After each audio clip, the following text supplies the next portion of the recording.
Bonjour et bienvenue à ce partage de la parole.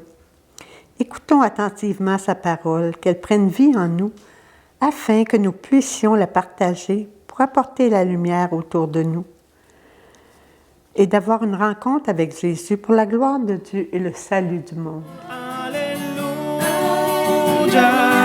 Alléluia, Alléluia. Gloire à toi, ô Seigneur. Évangile de Jésus-Christ selon saint Marc 3, 7, 12.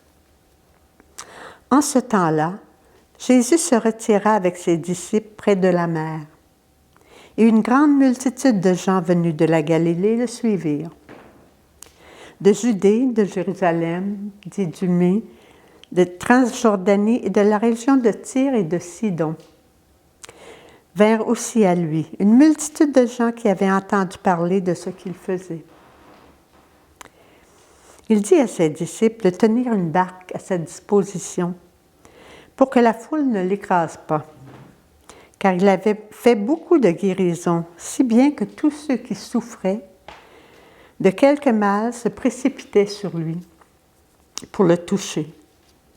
Et lorsque les esprits impurs le voyaient, ils se jetaient à ses pieds et criaient « Toi, tu es le Fils de Dieu !» Mais il leur défendait vivement de le faire connaître. Parole du Seigneur, nous rendons gloire à Dieu. Alléluia, Alléluia, Alléluia. Gloire à toi, ô Seigneur. Jésus se retira avec ses disciples au bord de la mer.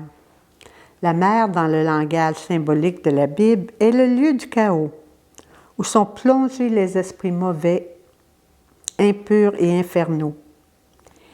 Mais le Christ est venu pour libérer les captifs des enfers, rendre la vue aux aveugles. Il est venu pour donner la vie et la vie en abondance. Son œuvre de guérison au bord de la mer de Galilée nous révèle déjà qu'il est le seul capable d'affronter et de vaincre le mal sous toutes ses formes. Cette foule qui le suit a été témoin ou a entendu parler de ce qu'il a accompli. Ils se jettent sur lui sans crainte pour le toucher afin d'obtenir la guérison, être libérés. C'est bien humain et cela nous ressemble. Encore aujourd'hui, nous avons besoin de guérison du cœur, afin de lui ressembler davantage. Dans son don, dans sa miséricorde, dans sa bienveillance, son amour inconditionnel et sa gratuité. Il a tout fait, il a tout dit, il a tout donné. Il nous a bien équipés à travers sa mère Marie donnée au pied de la croix, son Église, les sacrements, et sa nourriture au niveau de la parole et son pain de vie. Continuellement, il prend soin de nous et de ceux que nous lui confions. Au quotidien, sachons le reconnaître et toujours s'en émerveiller et sans cesse lui rendre grâce. Ne jamais s'habituer à sa divine providence.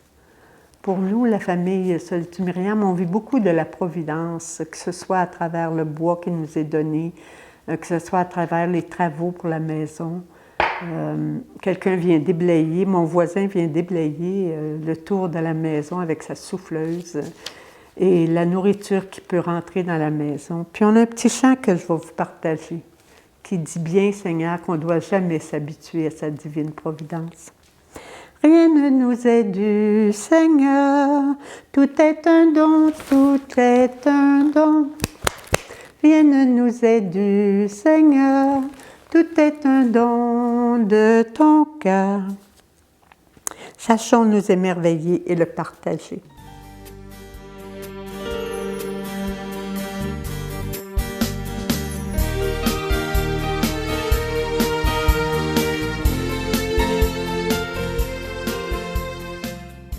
Seigneur, nous te rendons grâce pour ton amour inconditionnel pour chacun de nous. Aide-nous à demeurer fidèles et unis dans notre engagement qui est une réponse à ton appel. Pour instaurer ton royaume d'amour, de justice et de paix. Fais briller ta lumière pour nous et enflamme nos cœurs, afin que ton amour nous envahisse de sa chaleur pour la répandre. Autour de nous, Amen, Alléluia. Je souhaite une bonne journée. Que le Seigneur fasse descendre sur nous et sur tous ceux qu'on rencontrera, qu'il veut nous voir prier, sa sainte bénédiction. Au nom du Père et du Fils et du Saint-Esprit. Amen.